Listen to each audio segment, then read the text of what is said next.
E aí galera, começando mais um vídeo aqui do canal TV Juan. O meu nome é Juan e começando mais um vídeo para vocês exclusivo de um documentário que eu quero mostrar para vocês, que é muito interessante, alucinante, né? O documentário se chama Na Trilha dos Hobbits, né? Dos seres humanoides que vivem na ilha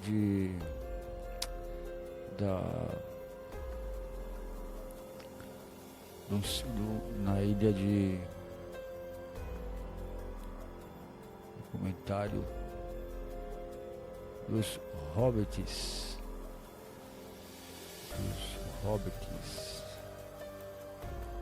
fica na ilha,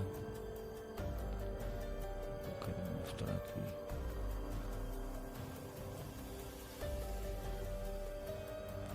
na ilha de Flores, na Indonésia, se não me engano, né? Na ilha de Flores, na Indonésia, se não me engano, acho que é na ilha de Flores, na Indonésia.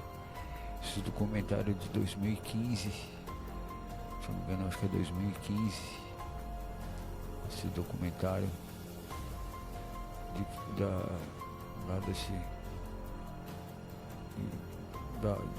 da Indonésia de Flores. Então a gente vai ver esse documentário com vocês aí, né? A gente vai ver esse documentário com vocês, assistir juntos esse documentário. Antes de começarmos, deixe seu like, se inscreva-se, ative o sininho, né? Que isso ajuda bastante, né? E vamos fazer bater essa meta dos 2 milhões de likes. Dependendo dessa gentileza de vocês, deixa o like aí, galera. Tem muita gente que não tá deixando like. Deixe o seu like quando for assistir o vídeo.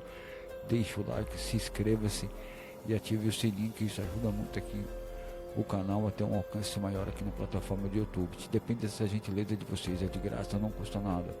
Então quanto mais like vocês deixarem, quanto mais gente se inscreverem, isso vai ajudar a gente a ter um alcance maior na plataforma do YouTube. Dependemos dessa gentileza de vocês, para a gente ter um crescimento maior aqui na plataforma. Dependemos dessa gentileza, né? E não esqueça também de ativar o sininho para o YouTube recomendar os meus vídeos cada vez para mais pessoas. E antes de começarmos, que baixe a vinheta. TV Juan.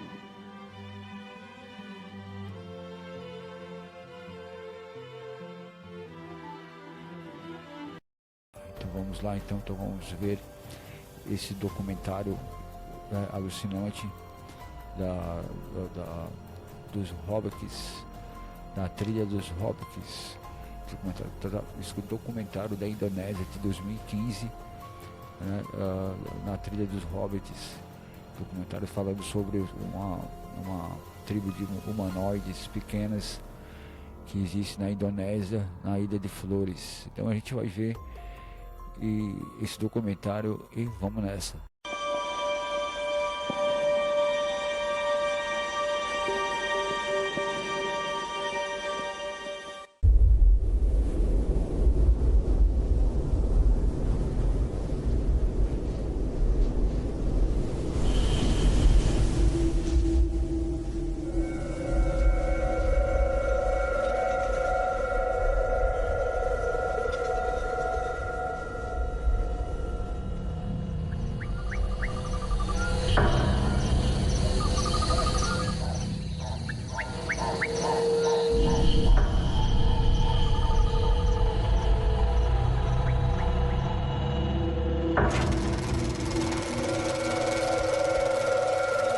Em 1977, 3 cientistas entraram na selva de Flores, na Indonésia, para estudar aves. E somente um saiu vivo. O Dr. Timothy Darrow. As autoridades encontraram um dos integrantes desaparecidos da equipe de Darrow. O cadáver estava mutilado, quase irreconhecível. Os investigadores nunca encontraram os restos mortais da outra vítima. Tim Darrow foi acusado de homicídio duplo e suspeito de canibalismo. Daryl se declarou inocente durante todo o julgamento. Ele alegou que o culpado era outro. Ele tentou convencer o tribunal de que as criaturas da selva eram as responsáveis, que um mito da região havia assassinado seus amigos. Ninguém acreditou em Tim Daryl, no que ele alegava ter visto, no que ele alegava ter matado seus amigos. O que ele disse que viu era impossível. Corre! Mas eu acredito que Timothy Daryl estava dizendo a verdade. Na Trilha dos Hobbits.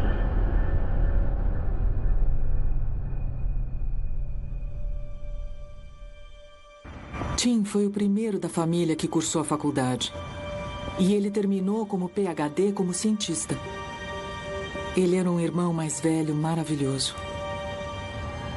Quando a gente soube dos crimes de que ele tinha sido acusado, a gente não acreditou que ele faria aquilo. Eu descreveria o caso de Tim Daryl como o equivalente indonésio do julgamento de O.J. Simpson nos Estados Unidos. Ficou muito famoso na época. Tim Daryl, um ornitólogo americano, foi condenado pelo assassinato de um colega, Gary Ward, e de seu guia indonésio, Drajat Saputra, ou Red, como era conhecido. Mas ele não apenas os matou, praticou canibalismo. Foi por isso que nos jornais ele foi chamado de canibal americano. O corpo do Dr. Ward nunca foi encontrado. Mas os investigadores conseguiram localizar o corpo do Drajat Saputra. Havia fraturas graves. Havia várias marcas de corte até o osso. O crânio havia sido despedaçado. Órgãos haviam sido removidos. E o fato dele ter feito isso com um cidadão indonésio... indignação pública. A primeira coisa que eu pensei quando fui informado sobre Timothy Daryl foi que a multidão podia invadir a embaixada. Não é exagero dizer que nós estávamos preocupados com a maneira como Tim Daryl iria afetar a nossa posição em toda a região.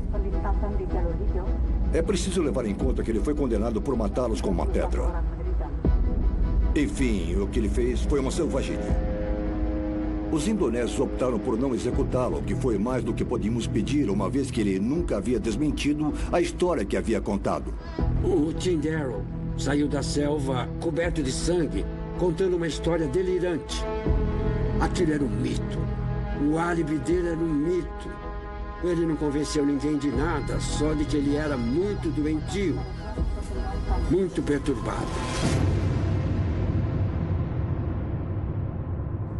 Na época em que eu comecei a trabalhar em Flores, quase 25 anos depois da condenação, ele era considerado um personagem do tipo Coronel Kurtz, do filme Apocalipse Now. Tim Daryl era um ornitólogo americano louco que entrou na selva e matou os amigos. E depois alegou que os culpados eram homenzinhos selvagens das árvores. Eu fui a Flores fazendo parte da equipe de pesquisa de Wallingot. Nós estávamos procurando indícios de rotas de migração humana primitivas para a Austrália quando descobrimos algo completamente inesperado. Nós encontramos uma espécie humana desconhecida. Uma espécie de homenzinhos selvagens. Hello everybody, welcome to the Royal Institution. Thanks for coming along to hear news of this remarkable discovery. Here we have a creature that was substantially different from modern humans, a totally new species of our genus, living on the planet at the same time as us. O Homo floresiensis pode ter sido a descoberta mais importante da antropologia de todos os tempos. Essa descoberta nos fez refletir muito sobre como a evolução humana se processa. A evolução sempre foi vista como uma linha de gorilas e antropóides que passam a andar cada vez mais eretos, até se transformarem no ser humano atual. Mas aquelas criaturas tinham cerca de 1 metro, que é a altura de uma criança do jardim da infância. Elas tinham o crânio muito pequeno e os pés bem grandes, algo extremamente diferente do que já conhecíamos. O nome científico é Homo floresiensis, que significa homem de flores. Mas nós os apelidamos de hobbits, como os personagens dos livros de Tolkien, por motivos óbvios. Só que esses hobbits não eram como o Bilbo Bolseiro com seu cachimbo e seu colete, morando numa toca distinta e recebendo a visita de magos. Eles eram bem ferozes, porque precisavam ser. Vivendo num mundo pré-histórico e perdido, cheio de predadores e de perigos. Havia um lagarto gigante parecido com um dragão de Komodo, só que 3 vezes maior. Eles caçavam ratos gigantes do tamanho de um cachorro médio e provavelmente também caçavam uma espécie de elefante anão da ilha, chamado Stegodon. Eles eram selvagens. E tinham que ser, eles viviam num mundo muito selvagem. Nós sabemos que eles caçavam animais grandes. Nós encontramos ossos de Stegodon ao lado dos restos de hobbits. Também encontramos as armas de pedra que eles usavam para caçar. Lâminas e pontas de lança feitas de sílica. Também encontramos indícios de braseiros na caverna, portanto, eles usavam ferramentas e também o fogo. Eram inteligentes. O Homo floresiensis viveu até cerca de 20 mil anos atrás, o que em termos de evolução é um piscar de olhos. Aqui nós temos o último vestígio de um mundo pré-histórico, caminhando no planeta ao mesmo tempo que nós. Imediatamente nós percebemos que os vestígios de hobbits mudariam definitivamente o nosso entendimento da história da humanidade. Todos os cientistas australianos ficaram eufóricos, mas alguns cientistas indonésios tiveram uma reação bem diferente. Eles ficaram em silêncio, hesitantes e alguns até visivelmente perturbados. Então, pela primeira vez, eu ouvi falar do Ebu Gogo.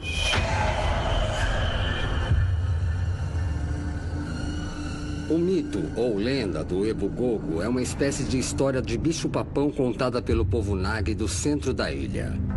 Ele é descrito como uma figura assustadora, feio, peludo e muito forte, mas fisicamente pequeno. A história do Ebu Gogo parecia ser apenas folclore até a descoberta do Homo floresiensis em outubro de 2004. In Flores, there are legends that speak in great detail about the existence and behavior of a creature they called Ebu Gogo that were about a meter tall and interacted with the modern islanders. Until they found this creature, they would have dismissed them as just tales of leprechauns, but no longer. O achado em si foi notável. Fisicamente parece haver uma semelhança entre o Homo floresiensis e o Ebu Gogo. Os dois são baixos, bípedes eretos e só existem na Ilha de Flores. Portanto, é uma correspondência possível. Seria possível o mito ser real? Que o Ebu Gogo fosse o hobbit que nós encontramos? Foi aí que eu comecei a investigar.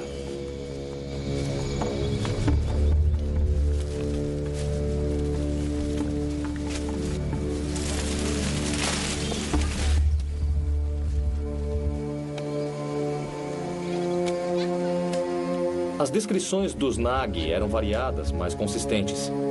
Todos disseram que o Ebu Gogo era pequeno e coberto de pelos. Eles disseram que os tinham visto em árvores, mas também no solo, andando sobre 2 pernas, que eles eram bípedes e que tinham medo deles. Pau, kita usa o pau.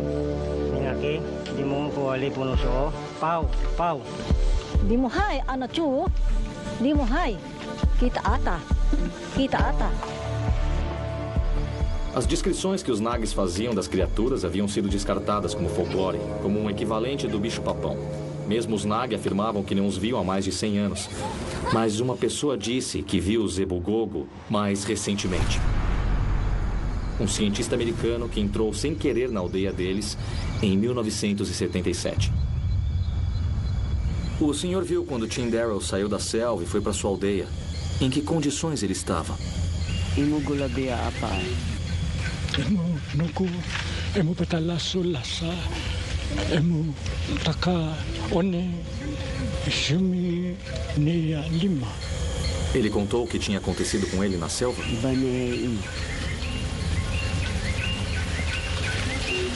Ebo Gugu. Ebo Gugu.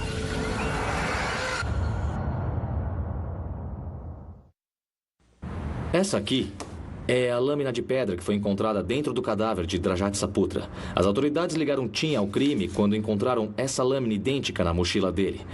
Essas duas lâminas foram a principal prova usada para acusar Tim dos 2 assassinatos, embora não se saiba o que aconteceu com Gary Ward.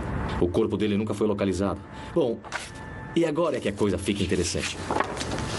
Essa foto é das lâminas de pedra que nós encontramos com os hobbits em 2003. São as armas que os hobbits usavam para caçar. Nós descobrimos essas lâminas mais de 25 anos depois do julgamento de Tim Darrow. E como podemos ver, elas são idênticas à suposta arma do crime. Ora, era impossível Tim Darrow saber deste detalhe, que elas existiam. Ninguém tinha conhecimento dessas lâminas antes de as encontrarmos. Nem na lenda Nag sobre o Ebo Gogo havia descrições sobre o uso de ferramentas ou armas, absolutamente nenhuma. Portanto, ou ele era um psicopata clarividente quando forjou seu álibi em 1977, ou a história dele procedia. Eu percebi que precisava falar com Timothy Darrow. Eu queria descobrir onde ele encontrou aquela lâmina.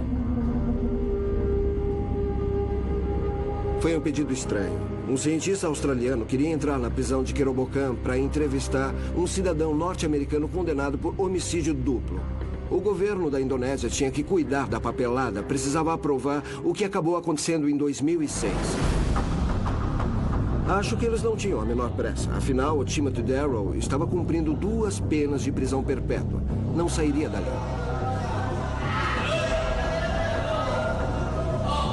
Mandaram Tim Darrow para a prisão de Kerobokan. Não é um lugar de reabilitação, é onde as pessoas são mandadas para morrer.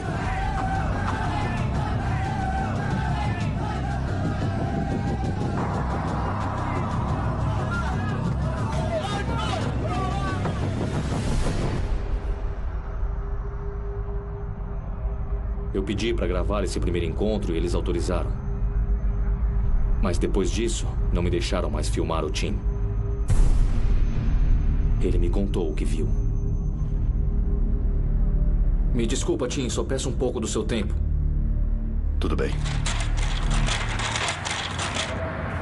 Vamos lá. O que você achou que fosse? Eu achei que fosse uma espécie de macaco. Há orangotangos na Indonésia, mas não em Flores, e não era um orangotango. Era menor, mais escuro, coberto de pelos escuros, menos no rosto. E os olhos... Quando o vimos de perto, percebemos que era inteligente, dava para ver. E não estava com medo. Estava vindo para cima da gente. Eu sabia o que diziam do Tim.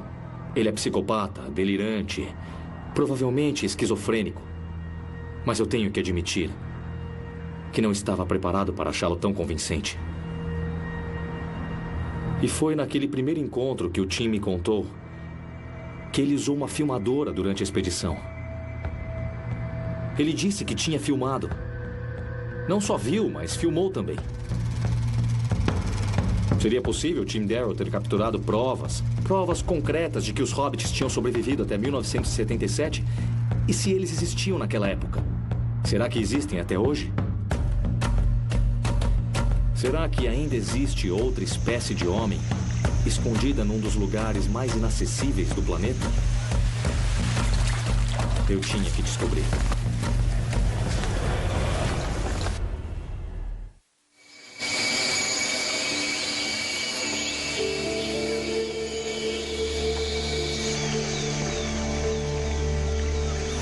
Depois de entrevistar Tim Darrow, eu me convenci de que havia elementos verdadeiros naquela história.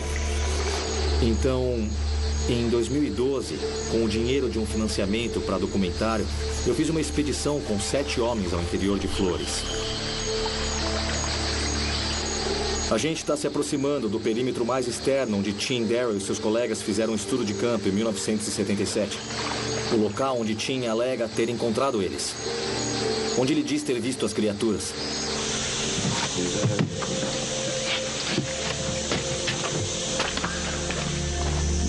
O nosso objetivo era simples. Reconstituir os passos de Darrow e procurar indícios de populações vivas de Homo floresiensis. Mas por que fazer uma expedição quando tantos a consideravam uma empreitada inútil? Porque mamíferos considerados extintos são encontrados até hoje. O saola, por exemplo, é uma espécie de bovino que se acreditava ter sido caçada até a extinção há muito tempo por causa dos chifres peculiares. Uma câmera remota capturou imagens de um saola na natureza em 2014. Outro exemplo é o cupri, supostamente extinto há quase 1000 anos, foi descoberto embrenhado na selva cambojana. Essas espécies encontraram um jeito de resistir em ambientes inexplorados. Porque não poderia ter sido assim com os hobbits? Mesmo hoje, quando se acredita que os cientistas já esquadrinharam todos os arbustos e chacoalharam todas as árvores do planeta, continuam surgindo animais de grande porte que nunca haviam sido descobertos. Logo, não está descartada a hipótese de que criaturas humanoides de pequeno porte vivam em alguma selva sem terem sido detectadas. E se eles existiam, eu tinha que encontrá-los. Em várias ocasiões eu conversei com o Dr. Hornbock sobre a minha cobertura do caso Darrow. Ele queria saber tudo que eu lembrava. Eu até passei a ele alguns dos meus contatos da época, quando ele me pediu mais informações. Foi durante uma viagem de pesquisa que durou 8 semanas ao interior da ilha para estudar aves. Eles eram ornitólogos. É uma profissão muito cordata. Não é o tipo de informação que se esperaria de um assassino. Nós estávamos estudando o impacto que o reflorestamento começava a provocar na população das águias. Nós pesquisávamos os efeitos para o pós-doutorado.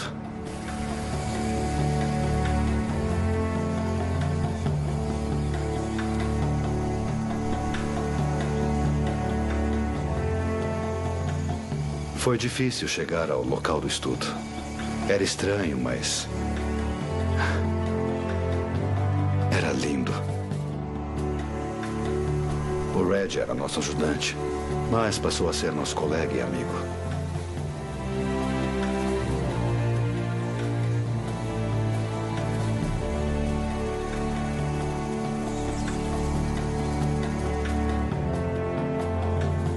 A nossa verba era para observar as águias, mas procurávamos uma coruja que não era vista há quase um século. A Otus alfredi. Acreditava-se que ela estivesse extinta, mas o Red jurava que tinha visto uma em outra expedição. Estávamos torcendo para encontrar uma, gravar o som do pio e, quem sabe, até filmá-la.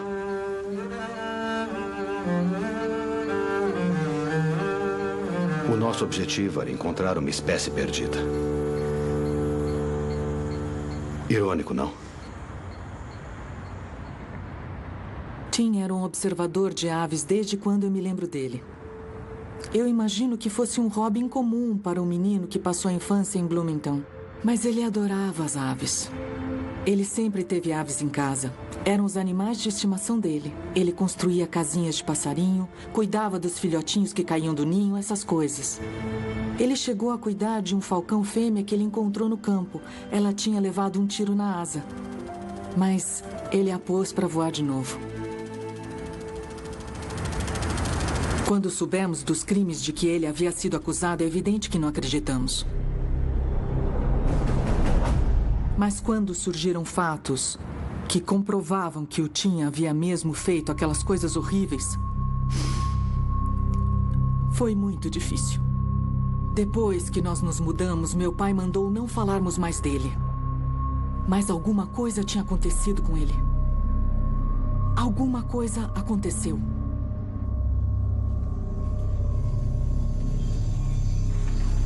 Fui eu quem viu primeiro. Olha lá.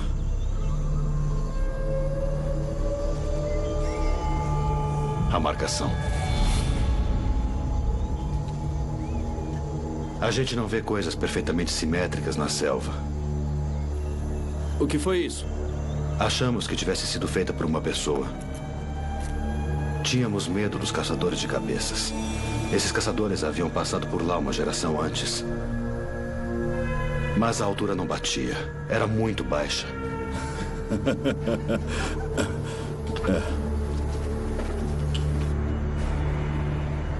Você pode desenhar essa marcação no papel? Segura para a câmera. Essas marcações nunca existiram. 20 policiais vasculharam uma área de 5 quilômetros e não encontraram nada. E mesmo que tivesse encontrado, como afirmar que o Dr. Darrow não as tivesse feito? Eram as marcas do corpo do Drajasa Putra que nos interessavam. E essas, nós temos certeza de que foram feitas pelo Dr. Darrow. Ninguém acreditou na história dele na época. E nem devia acreditar agora.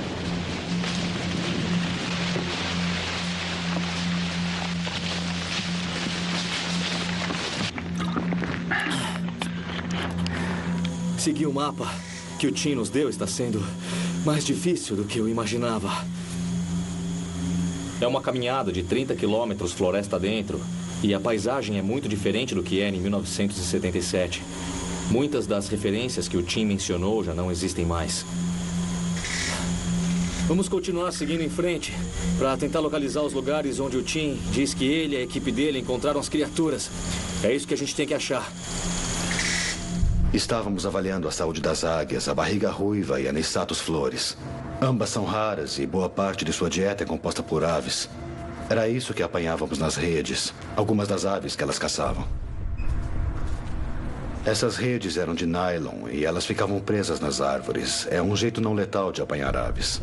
Tocamos pios de aves no gravador para atrair as outras aves. Na hora, a gente não deu muita importância, mas algumas redes tinham sido arrancadas.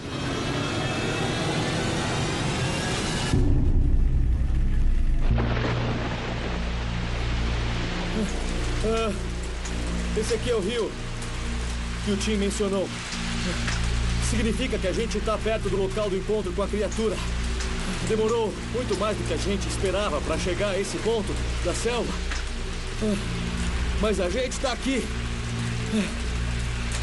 Pessoal, vamos lá! Vamos começar!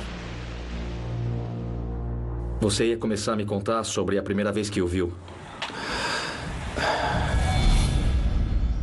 Acordamos e seguimos a nossa rotina normal. Fizemos a ronda do fim do dia e saímos para ver se tinha alguma ave nas redes. Foi quando nós ouvimos.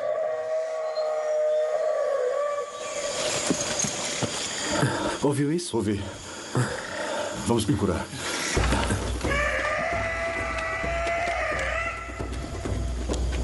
A primeira coisa que eu fiz foi tirar a filmadora da bolsa. E comecei a correr na direção do som.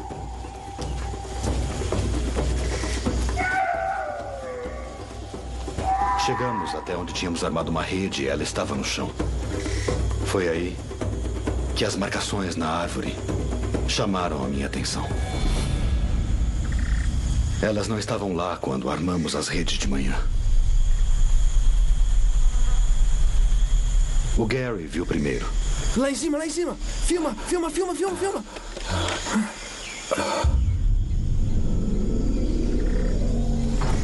Onde? Cadê? Você viu, Red? Tim disse que você filmou. Acho que deu. Estava longe, mas eu acho que deu. Droga, Red. Você não viu nada? Era macaco? Me disse que era do macaco. Eu me lembro de ter pensado que era bom demais para ser verdade. Claro que a câmera tinha se perdido. Ele disse que a tinha perdido na selva antes de sair.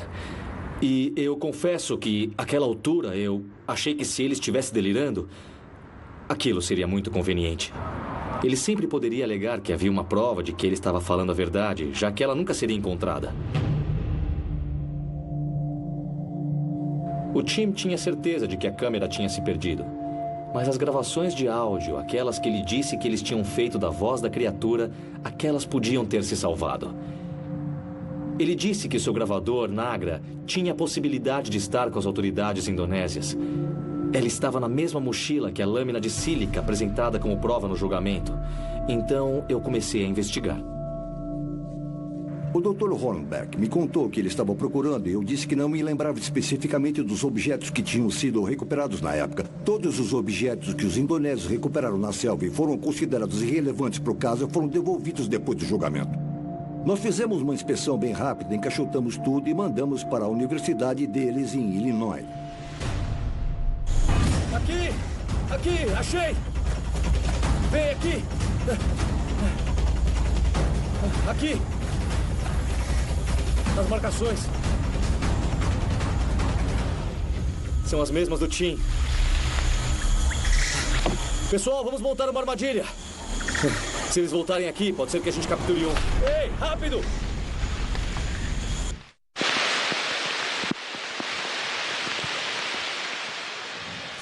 Aqui é o local onde o Tim Darrell filmou a criatura e gravou o grito dela.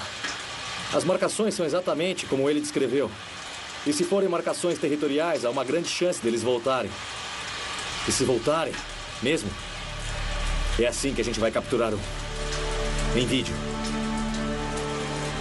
Quando o sensor infravermelho dessas câmeras automáticas captarem qualquer movimento, elas começam a gravar.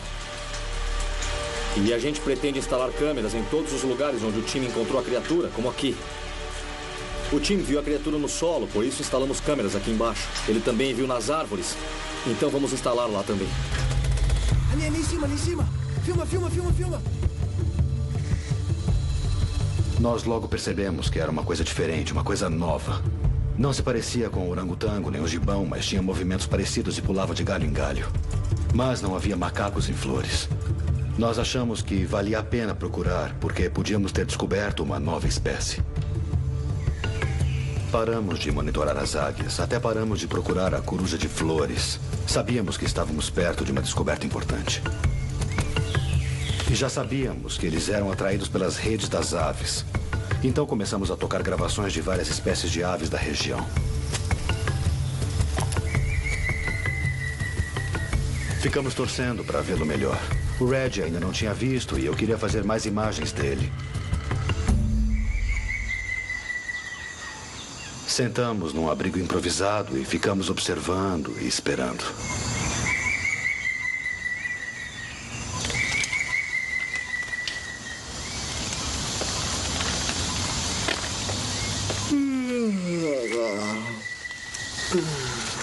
Nós íamos ficar esperando o tempo que fosse necessário.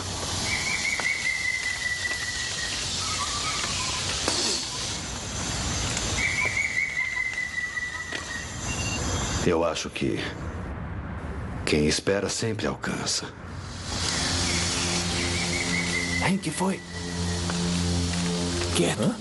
Onde? Estávamos olhando nas árvores. Meu Deus do céu. Mas não era lá que deveríamos olhar.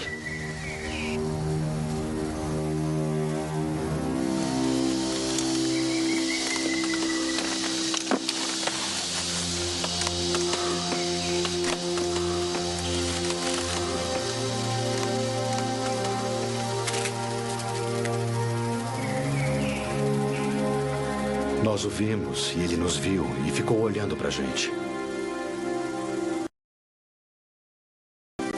Eu me lembro que ele se virou antes de desaparecer. Ele se virou para olhar mais uma vez. E depois desapareceu na floresta.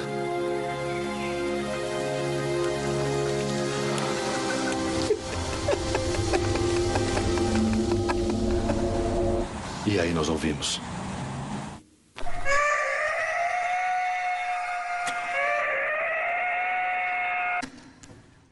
Nós localizamos o gravador Nagra.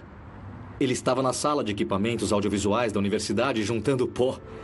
As gravações não tinham sido catalogadas porque quem as fez nunca mais voltou para Illinois para documentar os achados. Então, quase 35 anos depois do acontecido, aquilo era uma nova descoberta. Incrível. Escutem isso.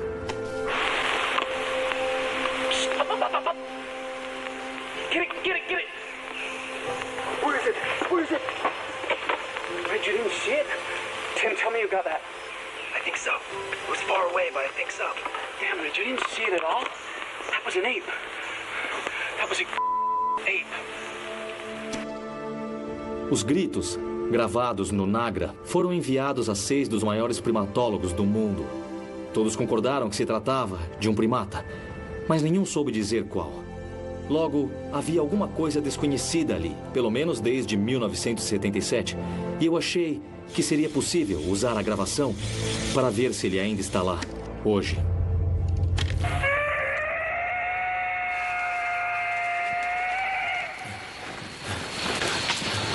Eu acho que é aqui.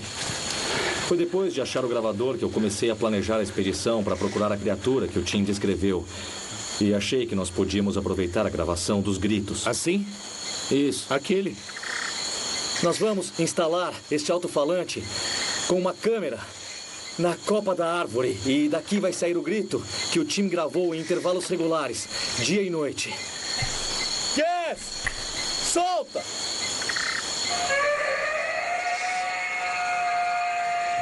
Essa é a nossa isca.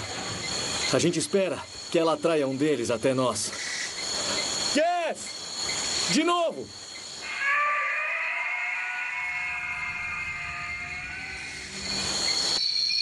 Àquela altura, você achou que estivesse em perigo? Não. Eu não achei.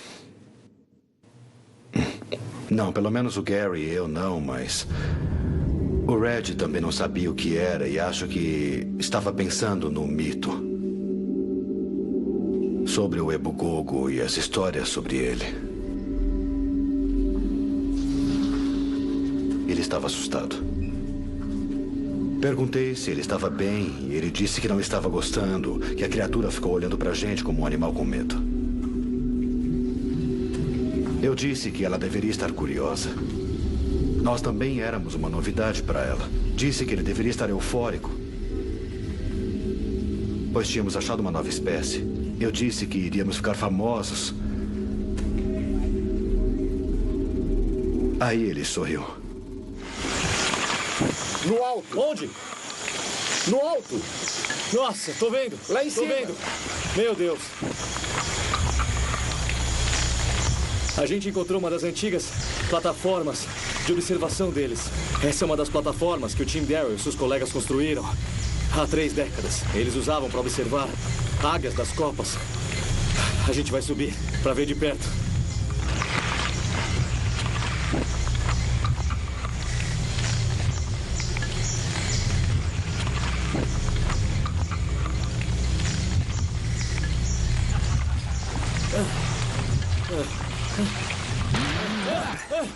Tudo bem? Ok.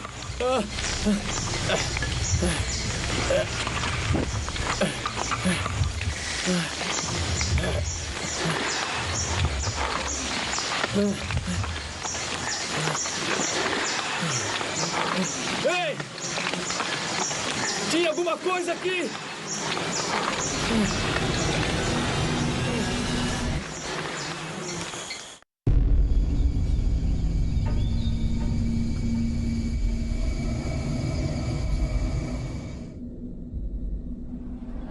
E quando vocês o viram de novo? Nós não vimos. Nós apenas ouvimos. Os gritos começaram algumas horas depois que nós pegamos no sono. Lanterna. Cadê a lanterna? Nós saímos na direção dos gritos. Tinha lua, mas não dava para filmar, então nós levamos o gravador.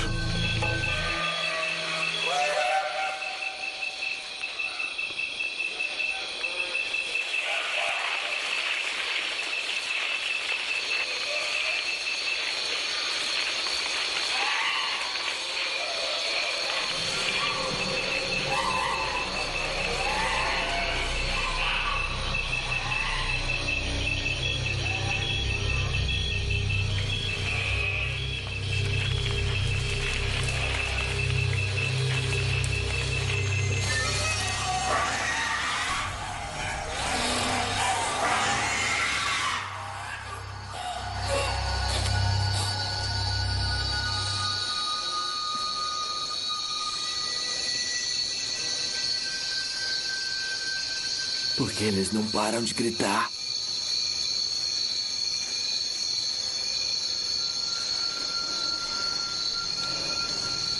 Três vezes. É.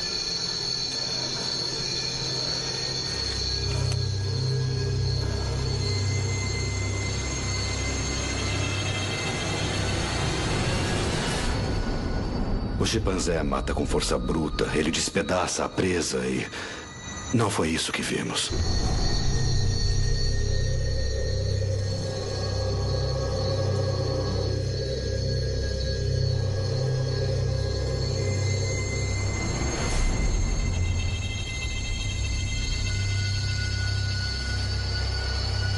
Meu Deus.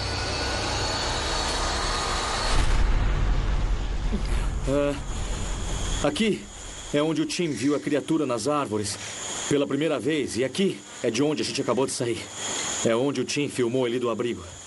E ali é o Ebu-lobo, o vulcão, a lenda dos Nagi. Diz que as criaturas vivem nas cavernas, nas encostas da face ao norte do Ebu-lobo. A gente está indo para uma aldeia Nagi chamada Ua, que fica ali à sombra do Ebu-lobo. O povo Ue se mudou para o alto, nas encostas do Ebu-lobo. Aos poucos, eles foram entrando em contato com os Ebu-gogos que moravam nas cavernas, mais para o alto, no vulcão. Eles logo descobriram que os Ebu-gogos estavam roubando as plantações e atacando. E o problema, aparentemente, piorou. Existem histórias sobre a abdução de crianças.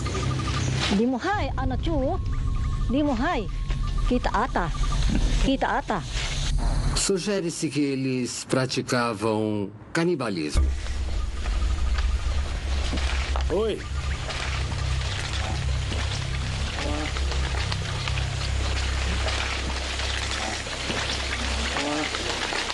Joe, filma aqui.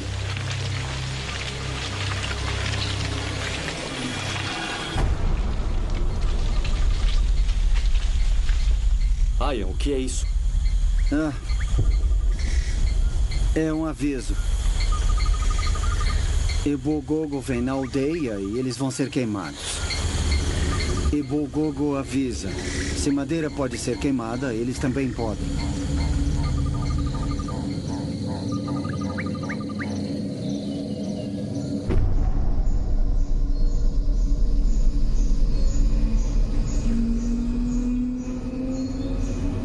Assim que amanheceu, começamos a levantar acampamento. Foi quando o Red viu.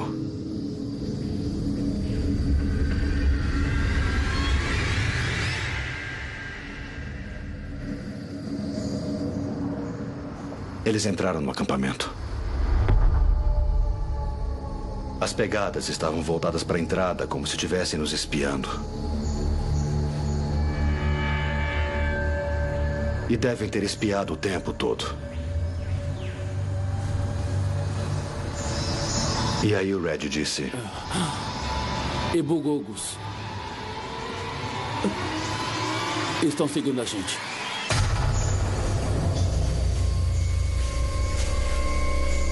Nós queríamos sair de lá.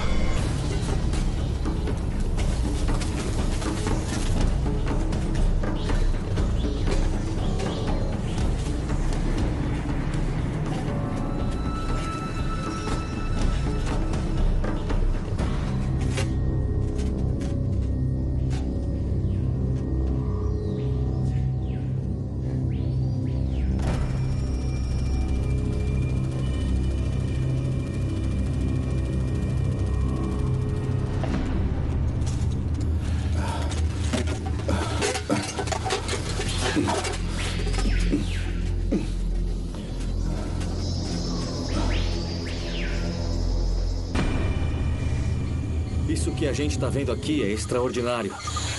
Esse homem afirma que viu as pegadas deles quando era jovem. As pegadas do Ebu-gogo, perto do vulcão.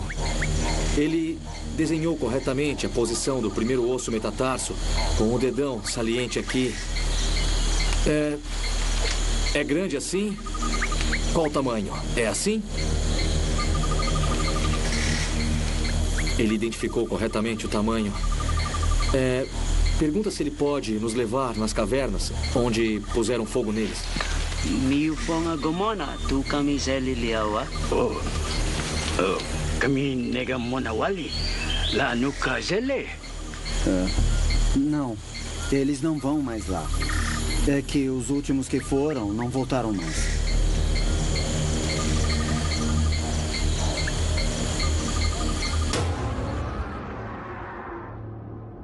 Como eu disse, eles acreditam que os Ebugogos são uma ameaça às crianças. Por isso, eles decidiram que iam tentar eliminar todos eles. Segundo essa história, o povo Ui pôs fogo na caverna onde viviam os Ebugogos e esse foi o fim deles. Mas essa história tem variantes. Dizem que um casal de Ebugogos, macho e fêmea, escapou do incêndio e que os seus descendentes estão ainda vivos.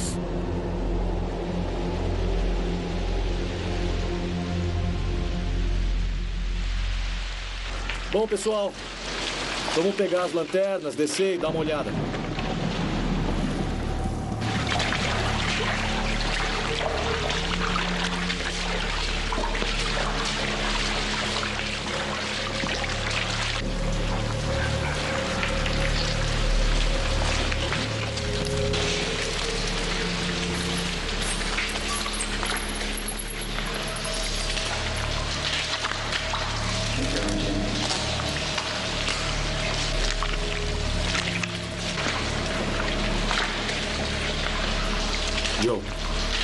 Joe, vem cá. Olha isso. Tá chamuscado. Parece o osso pélvico de um quadrúpede pequeno. Ele foi cortado. Aqui. Olha as marcas. Isso era comida.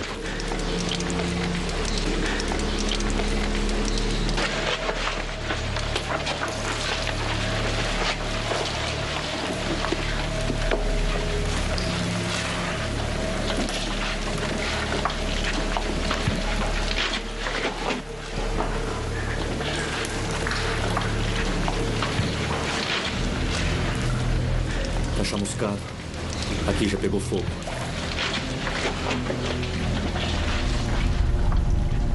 Mais ossos. Joe! Joe!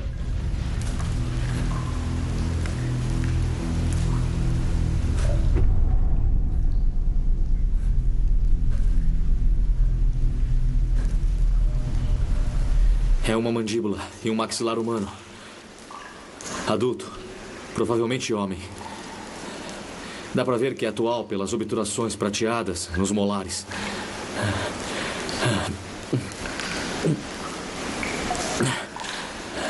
Eu não gosto de especular, mas talvez a gente tenha encontrado os restos mortais de Gary Ward.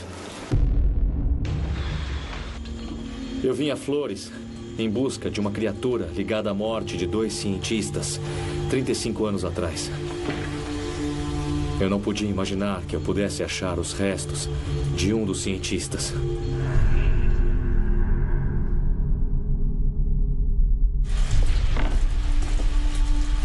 A gente improvisou uma mala com a caixa da nossa pistola.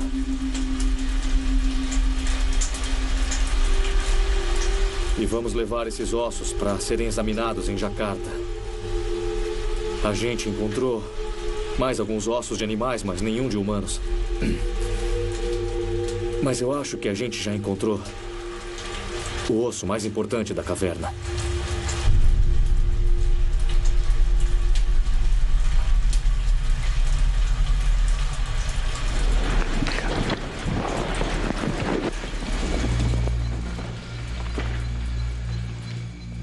Eu resolvi ir embora de Flores assim que possível.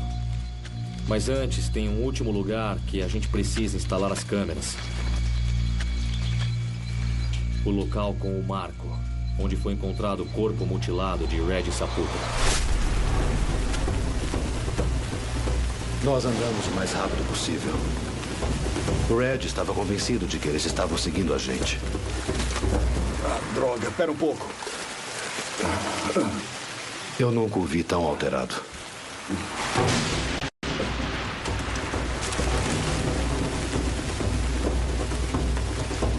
O Red era de Flores. Ele conhecia a selva melhor do que qualquer um.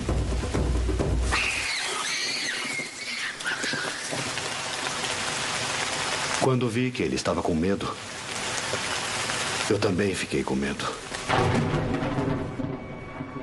Nenhum de nós quis acender a fogueira aquela noite. Nós também não usamos o fogão. Comemos tiras de carne seca com manteiga de amendoim.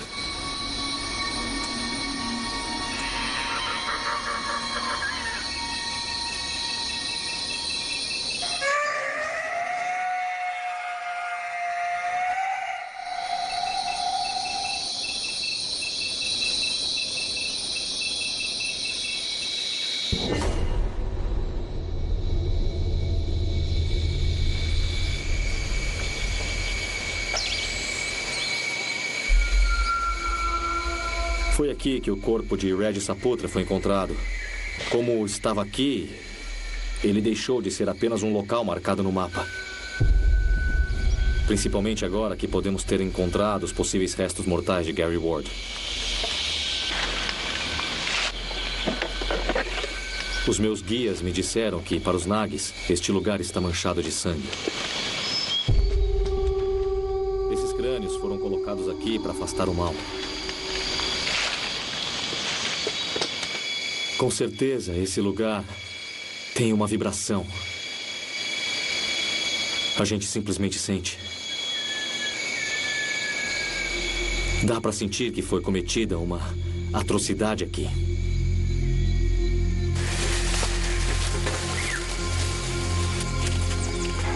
Naquela tarde, chegamos a um lugar mais conhecido, a plataforma, o centro da nossa área de estudo.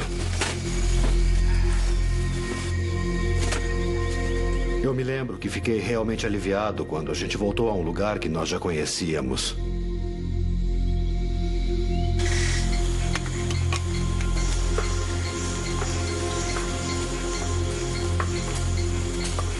Eu estava andando atrás do Red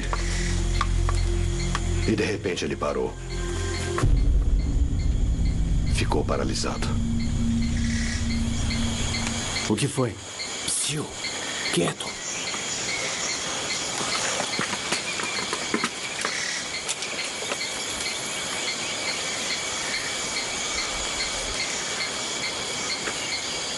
Foi aí que eu ouvi o que fez o Red parar.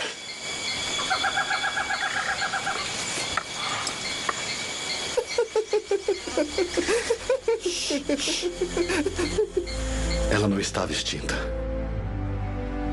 Nós a achamos. Fomos os primeiros em quase 100 anos a avistar a coruja de Flores. Nós íamos gravá-la. Bem em frente à plataforma. Eu já vi. E eu queria ser o primeiro a filmá-la.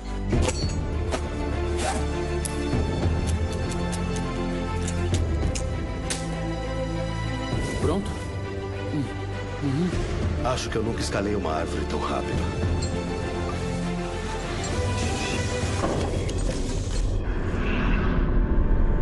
Foi aí que eu vi. Eles tinham acabado de sair de lá. Ainda escorria a seiva das marcações. Mas antes de fazer um sinal pro Red, eu ouvi um chiado.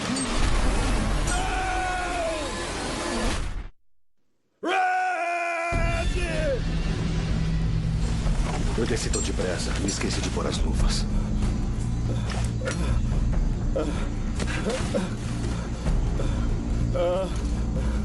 Eu não sabia o que tinha acontecido. Achei que tivesse sido um defeito no equipamento e que a corda do Red tivesse arrebentado.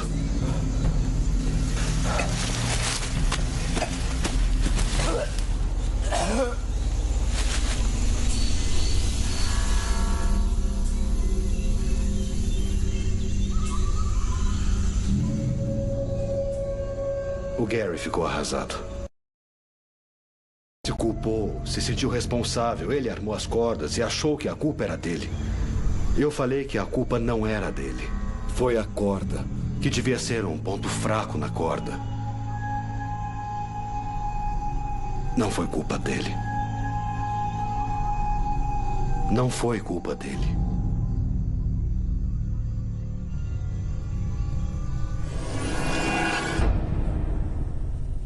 A corda encontrada na cena do crime havia sido cortada. E foi o Dr. Darrow que a cortou. Do mesmo jeito que cortou o corpo do Rajat Saputra depois da queda, antes de mutilá-lo. A história dos cortes nas mãos, do defeito no equipamento, do Ebu Gogo, tudo isso foi uma tentativa delirante de enganar os investigadores e até ele mesmo. A avaliação psiquiátrica feita na época concluiu que aquela história foi uma tentativa dele não enfrentar a própria culpa. Mas como o Darrow podia ter cortado a corda com o Gary Ward olhando? Os investigadores acreditam que o Dr. Darrow matou o Dr. Ward antes de cortar a corda do Rajat Saputra.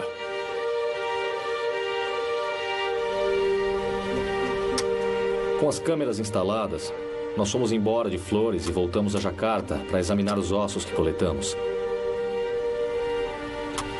O exame de DNA do maxilar não deu certo. Ele estava muito queimado e já não havia DNA para ser coletado. Mas as autoridades conseguiram identificar a quem ele pertencia, só que de uma forma mais tradicional, pela análise da arcada dentária. Nós não encontramos os restos do Gary Ward. Eram de outra pessoa. Ele era um engenheiro florestal da Indonésia, que desapareceu na década de 60. O nome dele era Karim Natelagawa. E ele estava fazendo o levantamento da área para o corte de árvores a mais de 3 quilômetros da caverna onde foi encontrado. A polícia se apossou do maxilar, mas eu não sei se vão reabrir o caso oficialmente. Se abrirem, pode ser que estejamos buscando o mesmo agente.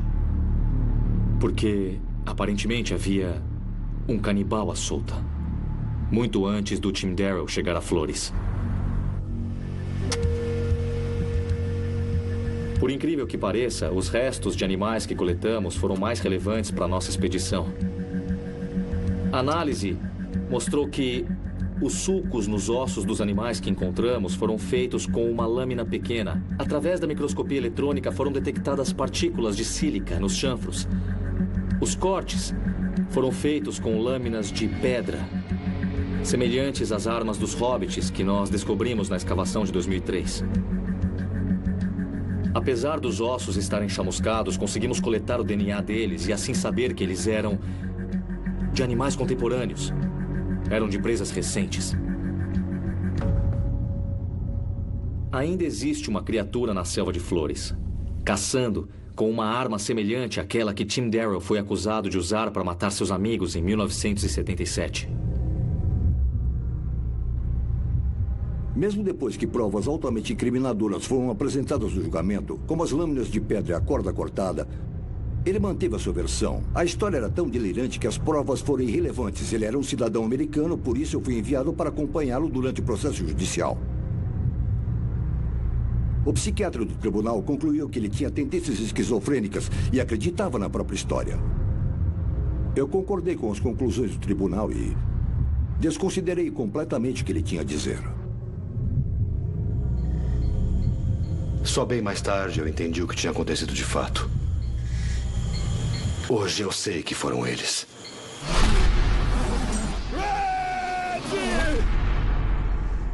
Eu sei que eles cortaram a corda.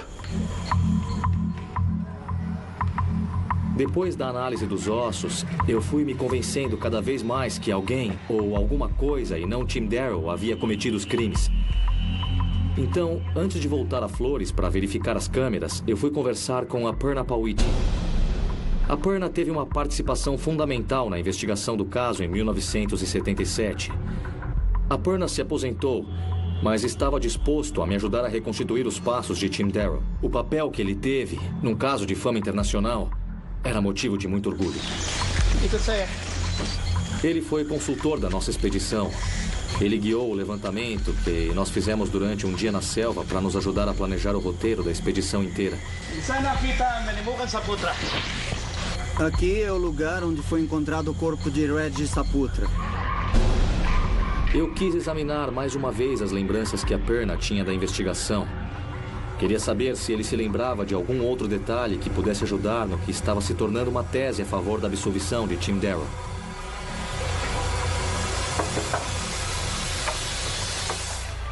Halo, Richard. Como vai? Tudo bem? Masuk. Silakan. Obrigado. Ele insistiu em me mostrar uma coisa. Uma coisa de quando ele trabalhou no caso Darrow. Ele tinha uma gravação em VHS da reportagem do noticiário indonésio, em que ele aparecia. Foi a primeira vez que eu vi a reportagem. Eu tinha visto fotos da cena do crime, mas o filme deixava muito claro o horror que aconteceu ali. Então, bem no final das cenas, eu não conseguia acreditar no que eu vi. Eu não sabia falar rebobinar em indonésio, então eu comecei a gritar. Eu deveria ter gritado. Mas eu não conseguia acreditar no que eu estava vendo. No meio de todos os pertences recuperados, tinha uma coisa que eu achava que estava perdida para sempre. A câmera. A filmadora que o Tim disse que tinha perdido quando fugiu da selva. Ela estava lá. Foi encontrada a algumas centenas de metros do local do acampamento. Nem o consulado, nem a universidade tinham registro do recebimento da câmera Super 8 do Tim. Àquela altura, eu só tinha uma esperança. Me disseram que o protocolo seria devolver todos os objetos pessoais à família do Tim. Mas não havia registro do lugar onde a família Darrow tinha se mudado quando saiu de Bloomington, Illinois, pouco depois da condenação do Tim. Era como se eles tivessem desaparecido, junto com qualquer chance de provar que a história que ele vinha contando havia mais de 30 anos podia ser verdadeira.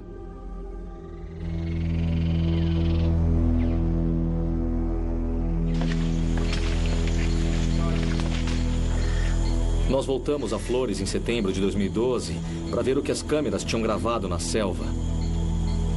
De todas as chances que nós tínhamos de reunir provas definitivas da existência da criatura, essa era a melhor.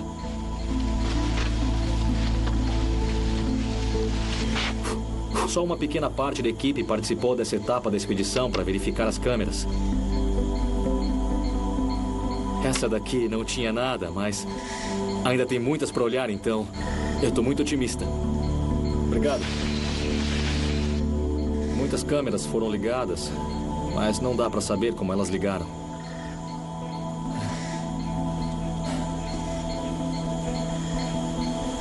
Tem mais câmeras para a gente ver nos próximos dias, então ainda temos chance de encontrar alguma coisa.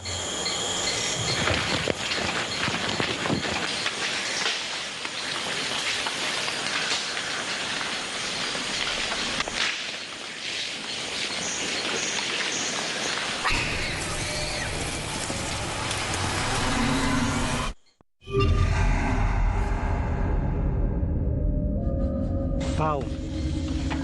Kita ngusah ke pau. Ningake di mo ko ali puno so. Pau. Pau.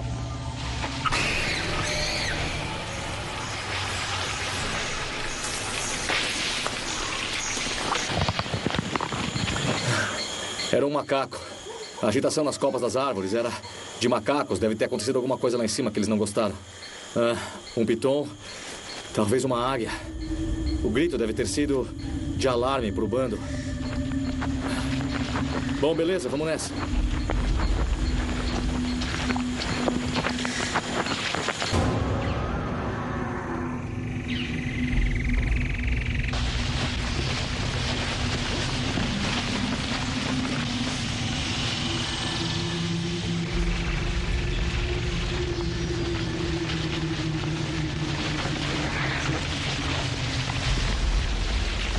No alto! O que foi?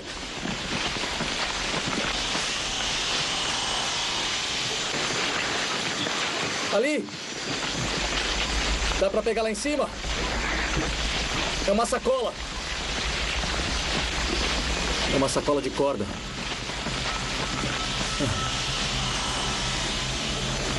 Pela proximidade do local, Onde encontraram o corpo e a sacola laranja, essa deve ser a árvore de onde o Red Saputra caiu. Vamos lá, pessoal.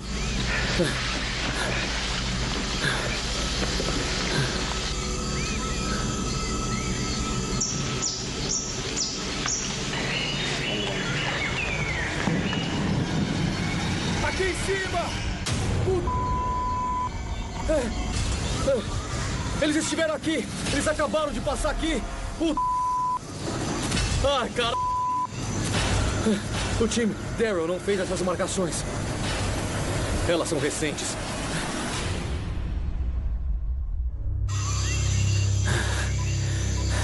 Beleza, então... A gente encontrou marcações recentes junto da plataforma. E quem as fez acabou de passar por aqui. Dá pra saber por causa da seiva. Tá pegando aqui? Então, a gente instalou uma câmera lá em cima na esperança de que ele volte. E a gente vai vigiar essa área de perto. A gente vai voltar pra cá depois de verificar as outras câmeras. Encontrar essas marcações, pra mim foi a confirmação de que as criaturas que eu procuro ainda estão aqui. São as criaturas que o Tim Daryl descreveu e estão perto. Então, a gente tá vibrando muito, mas também meio apreensivos, porque sabemos do que elas são capazes.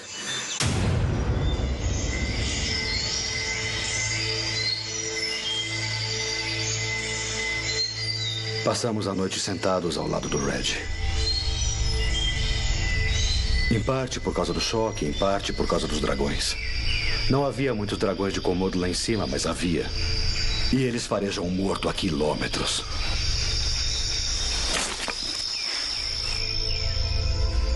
Por isso passamos a noite ao lado do Red. Tínhamos que enterrá-lo no dia seguinte.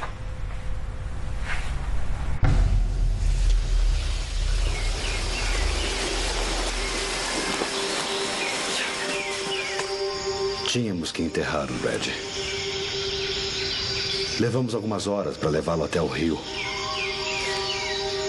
Lá havia pedras e a terra era mais fofa. Não tínhamos ferramentas para cavar muito fundo. Por isso, tínhamos que enterrá-lo perto do rio e cobrir com pedras. Protegê-lo com pedras.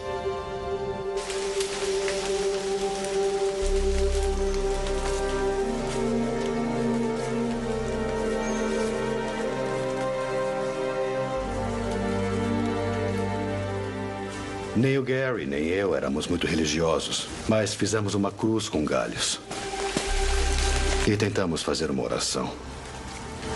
Agradecemos por ele ser um colega tão valioso e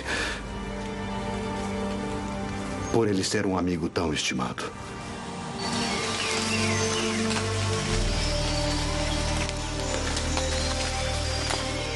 Eu tinha levado a filmadora. Achei que poderia ajudar na localização caso a família quisesse mandar buscar o corpo. Ou quem sabe se eu tivesse a chance de mostrar para a mãe dele, poderia dar um pouco de consolo a ela.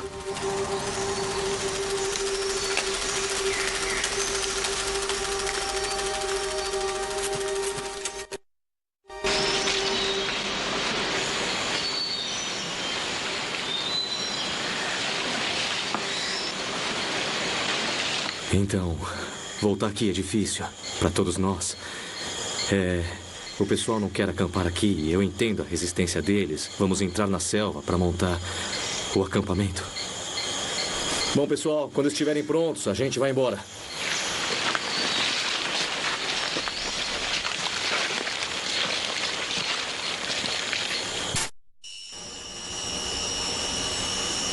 A gente vai acampar aqui essa noite. Todo mundo está mais irrequieto com os sons que ouve. Inclusive eu. Eu percebi a diferença no clima desde que a gente encontrou as marcações. Esses homens cresceram ouvindo essas histórias, então acho que para eles é muito forte. E ao mesmo tempo, claro, eu estou ansioso para verificar o restante das câmeras. Mas imagino que sair daqui.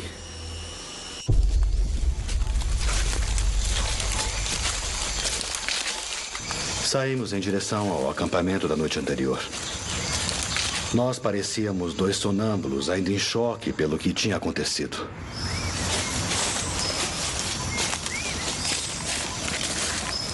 Até um grito nos tirar daquele estado.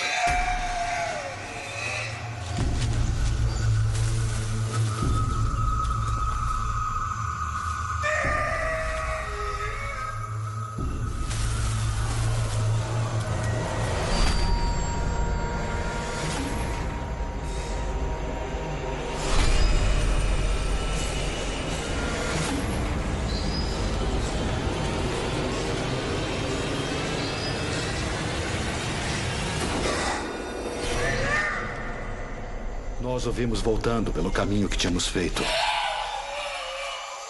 Ele está indo na direção do Red.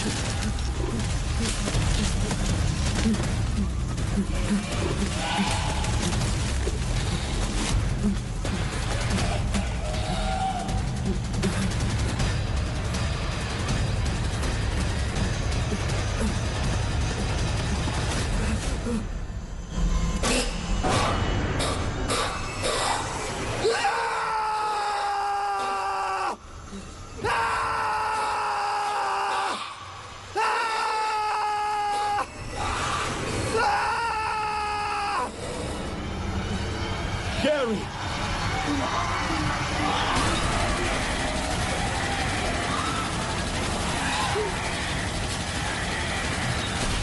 Corre!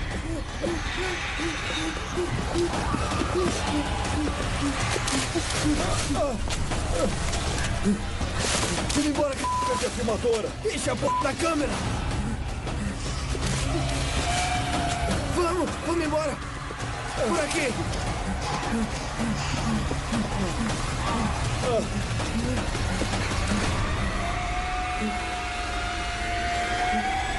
Corre!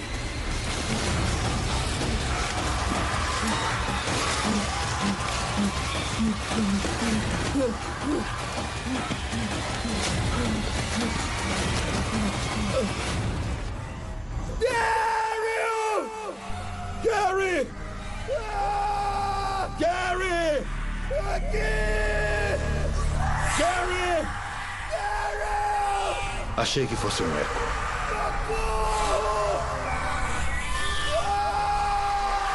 Mas não era eco. Eram eles. Levanta! Levanta!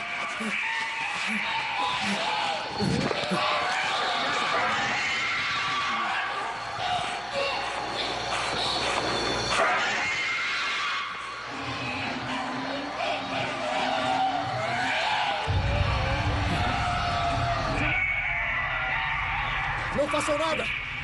Vem! Vem!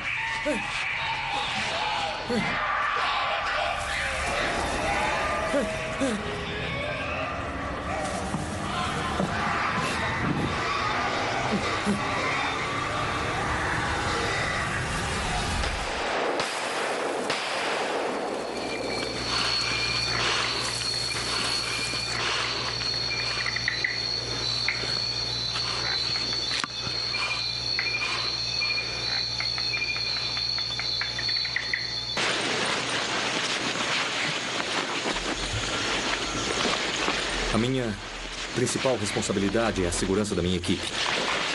E, sinceramente, eu também não estou morrendo de vontade de ficar aqui. A gente vai voltar. Vamos nessa, vem.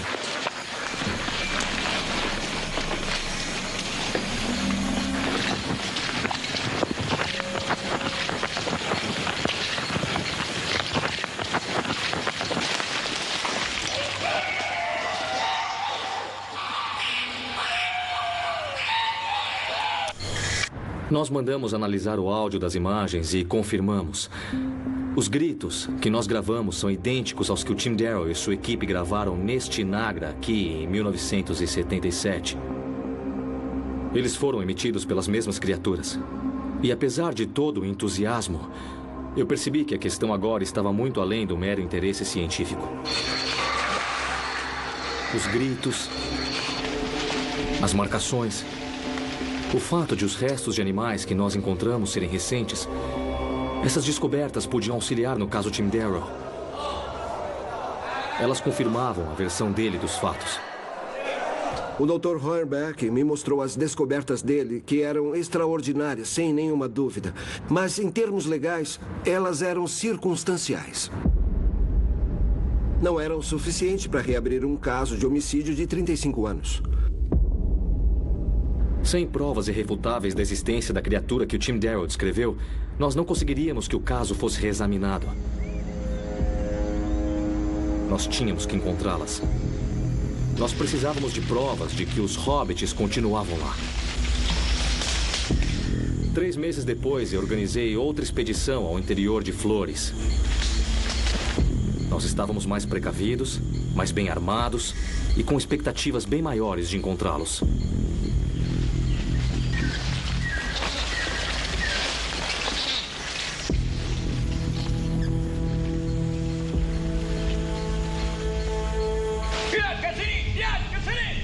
O quê? O que foi? O que aconteceu? O que ele disse?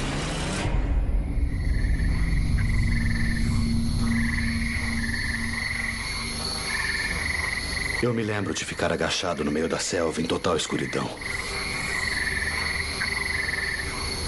Eu não sabia se devia acender a lanterna ou não. A ideia de atraí-los me apavorava. Acho que foi nessa hora que eu tive mais medo. No fim, acabei acendendo. Eu cobri o facho com a mão para poder olhar a bússola que estava na bolsa. Depois disso, eu apaguei a lanterna e comecei a andar de novo.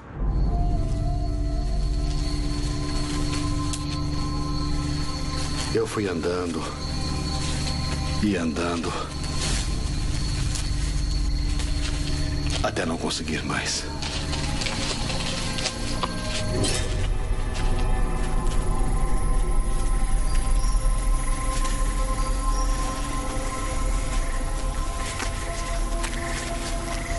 No dia seguinte, um pouco depois de o sol nascer, eu percebi que havia acertado. Eu vi uma das águias do nosso estudo passar voando. Uma com as penas das asas chanfradas. Ela estava indo para o ninho e eu sabia que ele ficava perto do rio. Se eu seguisse o rio, eu conseguiria sair.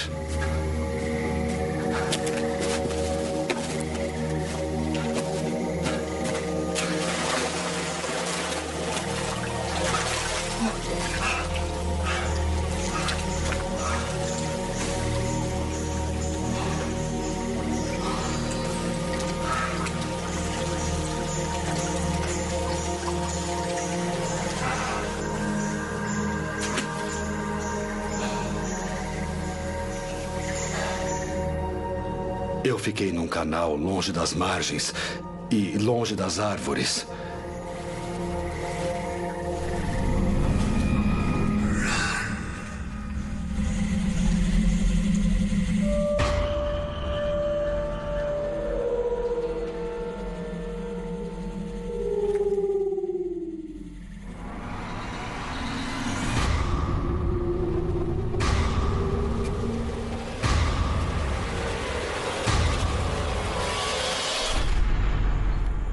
Tem algum problema lá em cima.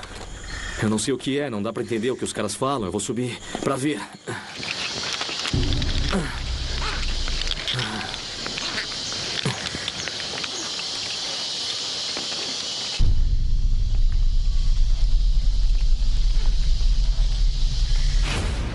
Meu Deus. Eles passaram por aqui. A gente colocou uma câmera e um alto-falante aqui em cima.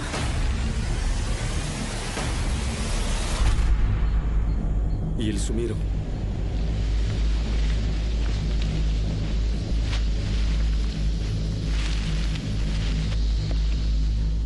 Eu achei! Tá aqui! Achou?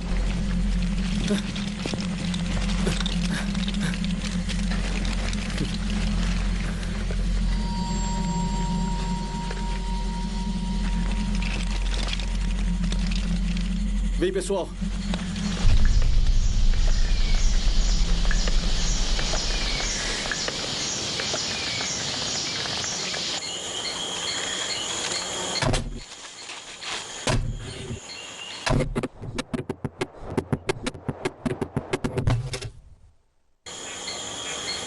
Alguma coisa conseguiu arrancar essa câmera da árvore, arrancar a força. Isso a uns 30 metros do solo.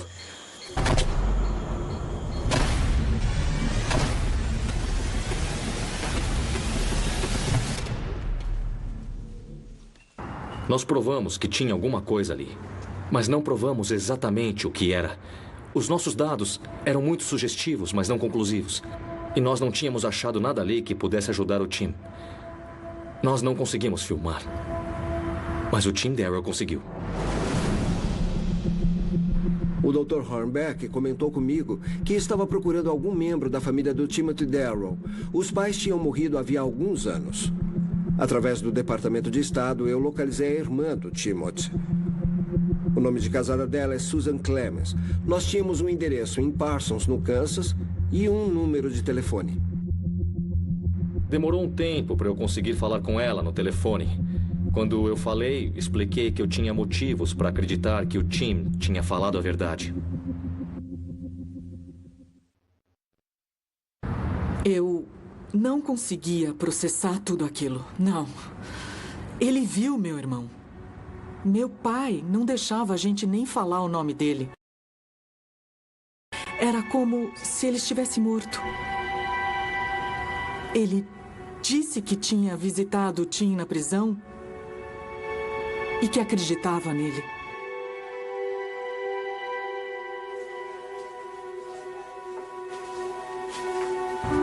A gente nem podia falar o nome dele. Naturalmente, ela ficou muito emocionada. Mas depois que eu contei as minhas descobertas, eu pude perguntar o que eu queria saber. Algum dos pertences do Tim tinha sido devolvido para ela ou para a família? Alguns anos depois do julgamento, chegou uma grande caixa. Meu pai nem abriu. Ele a deixou na calçada para o caminhão do lixo levar. Mas eu fui até lá e trouxe a caixa para dentro. Afinal, ele era meu irmão. E além disso, eu não podia deixar a última coisa que sobrou dele ser levada embora com o lixo. A probabilidade da câmera ter voltado era pequena. A probabilidade do filme ter deteriorado era grande. E a probabilidade de ter alguma coisa naqueles filmes era de que o Tim Darrow teria a chance de provar a sua inocência. A câmera estava com a irmã.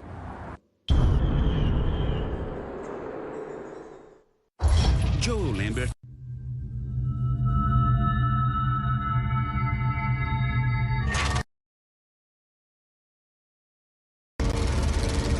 Três rolos de filmes haviam sido recuperados da câmera Super 8 do Tim Darrow. O primeiro mostra claramente uma criatura antropóide pulando de galho em galho nas copas das árvores. Red, you didn't see it? Tim, tell me you got that. I think so. It was far away, but I think so. Damn, Red, you didn't see it at all? That was an ape. That was a ape.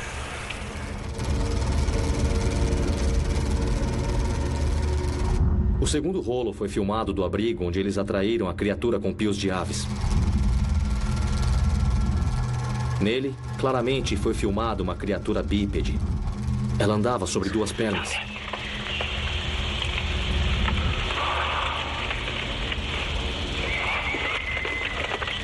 O mais importante nesses dois rolos é que eles demonstram que o Tim filmou uma criatura que se movimentava pelas árvores e que era capaz de andar no solo. Exatamente como nós vimos que os hobbits eram ao analisar os ossos. Exatamente como nas histórias dos Nagi.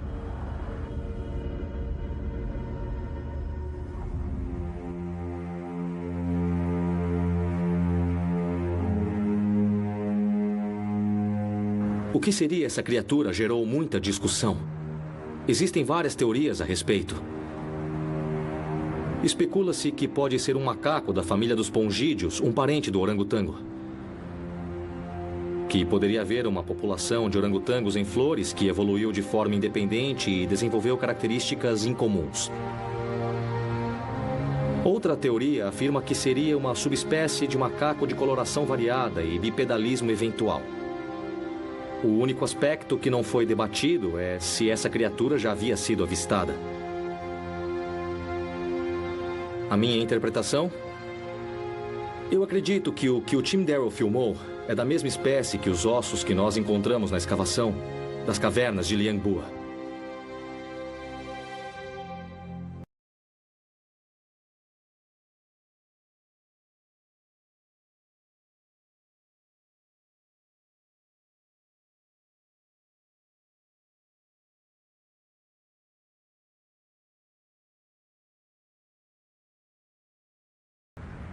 E trariam importantes consequências para o caso do Tim.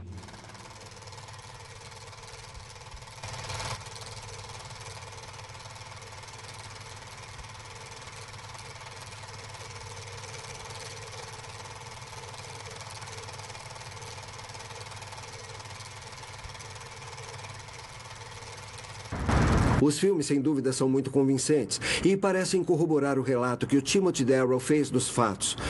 Com base nas novas provas, nós íamos pedir a reconsideração desses filmes num tribunal norte-americano e depois faríamos uma petição ao governo da Indonésia para extraditar o Timothy Darrow de volta para os Estados Unidos. Quando encontrei o Tim pela primeira vez no hospital, foi com a finalidade de aconselhar. Depois que eu vi as imagens, eu me arrependi profundamente. Porque o fato é que eu teria aconselhado diferente se eu considerasse que ele dizia a verdade. Mas como todo mundo, eu não considerei o que ele disse. Eu fui a única pessoa designada para ouvi-lo e tentar ajudá-lo.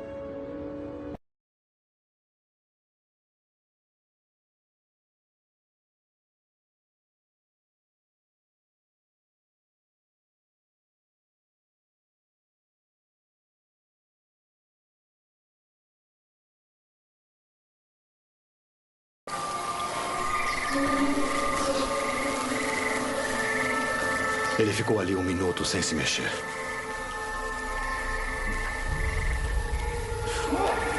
Eu fiquei olhando enquanto ele olhava para mim.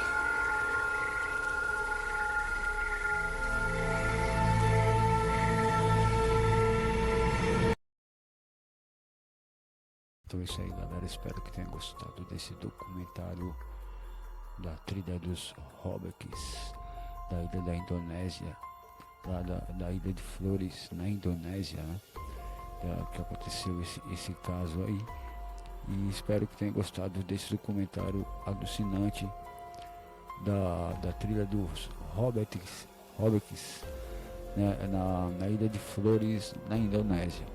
Espero que tenham gostado. Não se esqueça de deixar o seu like, de se inscreverem, de ativar o sininho. Isso ajuda muito aqui o canal a ter um alcance maior na plataforma do YouTube. Quanto mais like, quanto mais gente se inscreverem, né, isso ajuda bastante. Quanto mais gente deixar o seu like, quanto mais gente se inscreverem, isso vai ajudar a gente a ter um alcance maior aqui na plataforma. A gente depende disso, dessa gentileza de vocês, né? E não se esqueça também de ativar o sininho para o YouTube recomendar os meus vídeos, né, que isso ajuda bastante o YouTube a recomendar os meus vídeos cada vez para mais pessoas. E comentem o que vocês acharam desse documentário, né, da Discovery, da trilha dos Hobbits, desses humanoides pequenos que tem na ilha de Flores, na Indonésia. Espero que tenham gostado e até o próximo vídeo. Estamos juntos e valeu!